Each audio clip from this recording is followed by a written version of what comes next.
Hello everyone, I'm bringing you another unboxing video today. We're looking at some more US Vietnam War era bits and pieces, primarily personal items. There isn't a huge amount of military issue kit in this box as far as I'm aware, but nevertheless, hopefully it'll be interesting to have a look at this.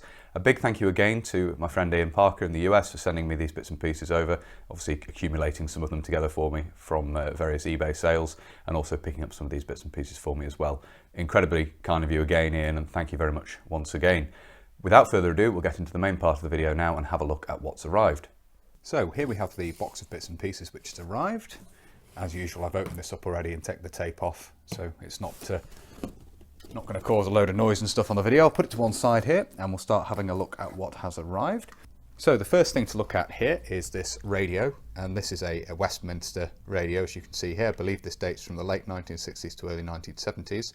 Or mid 60s through early 70s, I think these were around. So ideal for use in a Vietnam context. Quite a neat little thing. This was sold as working, so I do intend to use this going forward. I haven't tested it yet, but hopefully it will work. See the extendable antenna there. That's in nice condition. You have a little audio jack here to put an earpiece in, an earphone in.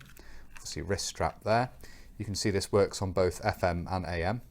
And you have a little switch on the back there for switching between the two.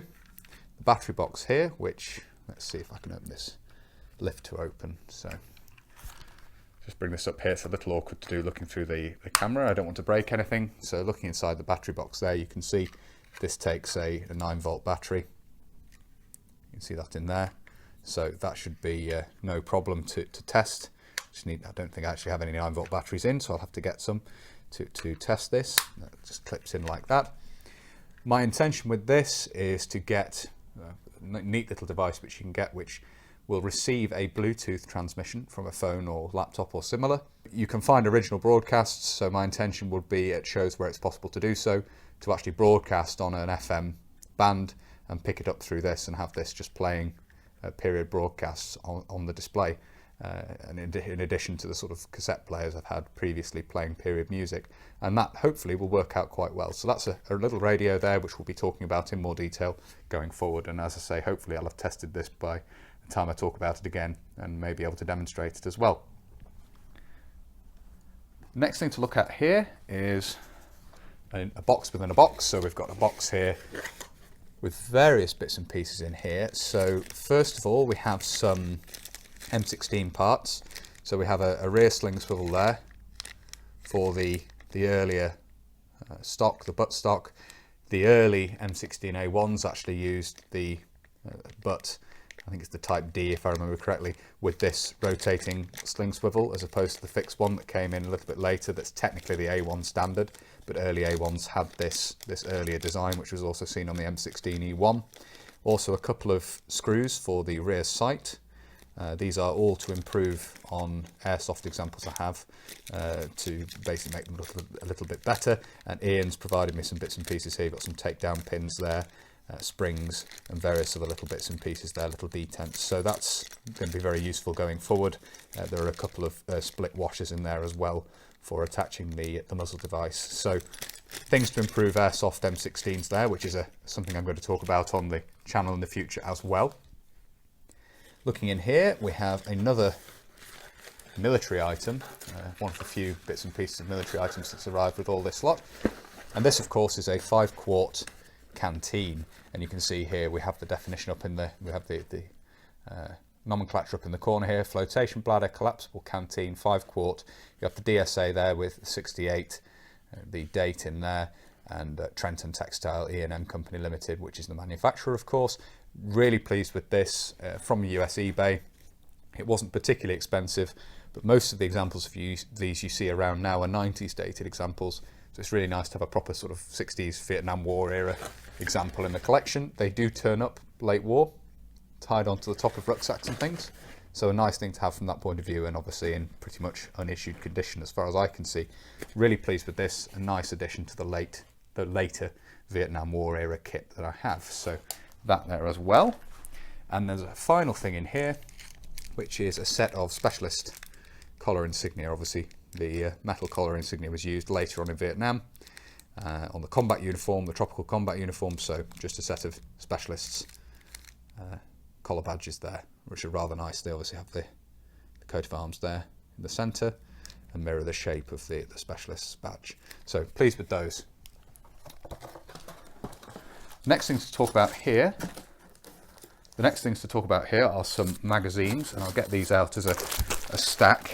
Excuse all the rustling of plastic and everything, and we'll have a look at these in turn. So this one is not in best condition, but never mind, a little bit torn down the side there. Might try and do something about that, but I don't really want to tape it up. February 1969, you can see on the spine there, Mechanics Illustrated. The reason for purchasing this is it actually shows up in a photograph of the PX in Vietnam that I have, a couple of 1st Infantry Division soldiers flicking through magazines, and this is one of the magazines that's actually available for sale at that time. It rather nicely dates the photograph. So Mechanics Illustrated there, and we have another copy, this one from 1967, which is sort of the year most of the magazines I have come from. More UFO stories, interestingly. I think that a few of these have UFO stories on them, a big craze in the 60s, of course. So a couple of examples of Mechanics Illustrated there, just further examples of magazines from the time. We also have here another copy of Argosy, which is one of the magazines we looked at in the recent video I made looking at Vietnam War era personal items. So again, a flying saucer story on this one, but Argosy, a very popular sort of, I guess, a sensational publication at the time, but quite a popular magazine at the time. And this is obviously from October. Do we have the year? October 1971 there, as you can see. So the 70s edition there for the later war kit. Nice thing to include there. So in pretty nice condition, that one. And then we have several copies of Saga magazine from different years here. This, as I remember, I believe this is the one, this is another magazine that was actually visible.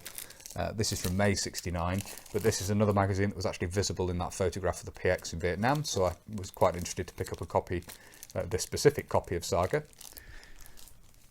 Another copy here, this is, we've got the date here, see the date on the front here, May 65, so that's a 1965 copy there, you can see on the spine.